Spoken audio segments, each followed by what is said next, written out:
সবাইকে নতুন বছরের শুভেচ্ছা জানিয়ে শুরু করছি আজকে আমার ব্লগ। আশা করি আপনাদের ভালো লাগবে আমার এই ব্লগটা। এখানে আমি আলমারি খুলে নিচ্ছি মেয়েদের জানি কি লাগবে সেটা দেওয়ার জন্য আর কি, মনে নাই, অনেক দিন আগে ভিডিও করেছি তো এর জন্য। আর ভাবতেছি সকাল সকাল আজকে রান্নাঘরটা ভালোভাবে ক্লিন করব, কারণ অনেক দিন ধরে রান্নাঘরটা ডিপ ক্লিন হয় না, ময়লা হয়েছে অনেক। এর জন্য ভাবলাম যে রান্নাঘরটা ভালো করে পরিষ্কার করে নেই। আর রান্নাঘরটা অনেক নোংরা হয়েছিল, সব সরায়ে ভেবেছি আজকে ভালো করে মুছে নিব আর পরিষ্কার করে নিব।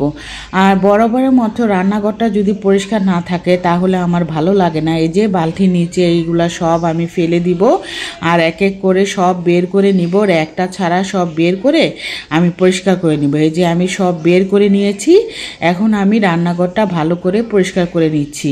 আসলে আমরা মেয়েরা সংসারে কিন্তু অনেক কাজ থাকে, যেটা আর কি কারো চোখে পড়ে না, ছেলেদের বিশেষ করে। ছেলেরা তো বাইরে যখন অফিসে যায় শুক্রবারে একদিন বন্ধ থাকে, মেয়েদের কিন্তু হয় না। মেয়েদের কিন্তু সংসারের কাজ প্রতিদিনই করতে হয়। আর আমরা যদি ঘরে মেয়েরা অসুস্থ থাকি তাহলে কিন্তু ঘর আরও নোংরা হয়ে থাকে। এই যে আমি রান্নাঘরটা ভালো করে পরিষ্কার করে নিয়েছি, সব সরায় সরায় মুছে নিয়েছি আর তার সোবা দিয়ে ভালো করে ডলে পরিষ্কার করে নিয়েছি। এখন আমার অনেক হালকা লাগছে। আসলে রান্নাঘর বা ঘরে যে কোনো জায়গায় নোংরা থাকলে মাথায় কেমন একটা ভার হয়ে থাকে, যে পর্যন্ত সেগুলো পরিষ্কার না করব ততক্ষণ আমার ভালো লাগে না। আর এগুলা সব আমি বের করে নিয়েছি। আর এই ময়লার ঝুড়িটা আপনাদের ভাইয়া ব্যবহার করতে দিচ্ছিল না, তাই আজকে ভাবলাম যে ওই পুরান ঝুড়িটা ফেলে দিয়ে এই ঝুড়িতে ময়লা রাখবো। এই ময়লা ঝুড়িটা আমি ভালো করে পরিষ্কার করে নিয়েছি। আর এখানে চালের ডিব্বা এগুলা সব পরিষ্কার করে নিয়েছি। আর আজকে আমি অনেকগুলা কাপড়ও চুবাইছি। আমার মার যে শাড়িগুলা ছিল অড্রপের ড্রয়ারে, সেখানে আমি বললাম না ইঁদুরের যন্ত্রণায় আমার পুরা ঘর নোংরা হয়ে গেছে। ইঁদুরের যন্ত্রণায় সব কাপড় টোপড় অড্রপ থেকে বের করেছিলাম, তখন আমি মার কাপড়গুলা দেখলাম অনেক নোংরা হয়ে আছে। এর জন্য ভাবলাম যে সেই কাপড়গুলো আজকে ধুয়ে দিই। আর অড্রপ থেকে অনেক কাপড় বের হয়েছে, সেগুলোও এক এক করে ধুয়ে ফেলবো। আর এগুলা জমায় রাখলে কিন্তু আমারই ধুতে হবে, এর জন্য ভাবলাম যে অল্প অল্প করে ধুয়ে ফেলি। আজকে বেশি কিছু ঘরে রান্না করব না, বেগুন ভাজবো আর ডাল রান্না করবো, এটাই ভেবেছি আজকে খাবো। আর এই যে বলতে বলতে কিন্তু আমার কাপড় ধোয়াও শেষ হয়ে গেছে।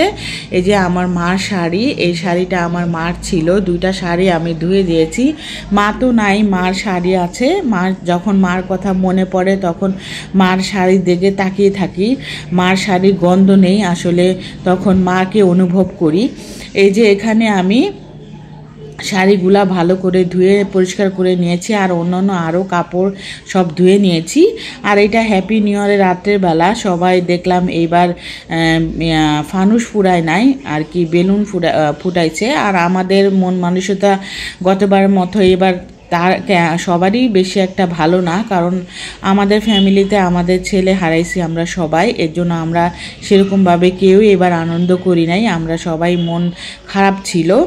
আর বারান্দা তো না, বারান্দা দিয়ে ছোট্ট একটা বারান্দা নাই বলতেই, বারান্দা দিয়ে আমরা আবার এখানে একটু দাঁড়িয়ে দাঁড়িয়ে দেখছিলাম আর আগের কথা মনে করছিলাম। যাই হোক, আজকে আমার এই ছোট ব্লগটা আশা করি আপনাদের অনেক ভালো লেগেছে। যদি ভালো লাগে আমার চ্যানেলটা সাবস্ক্রাইব করবেন, লাইক করবেন, কমেন্ট করবেন, শেয়ার করবেন। আর আমাদের জন্য অনেক দোয়া করবেন, জানি নতুন বছরে আমরা অনেক সুস্থ থাকি, ভালো থাকি এবং নিরাপদে থাকি। আর আমিও আপনাদের জন্য দোয়া করি, আপনারাও জানি সুস্থ থাকেন, ভালো থাকেন, নিরাপদে থাকেন এবং ফ্যামিলি সবাইকে নিয়ে ভালো থাকেন। আর এখানে এই যে কবুতরটা, একটাই কবুতর ছিল, আমার মেয়ে আবার এই কবুতরটা বের করে আদর করছে। তো আজকের মতো বিদায় নিলাম, সবাই ভালো থাকেন, সুস্থ থাকেন, আল্লাহ হাফেজ।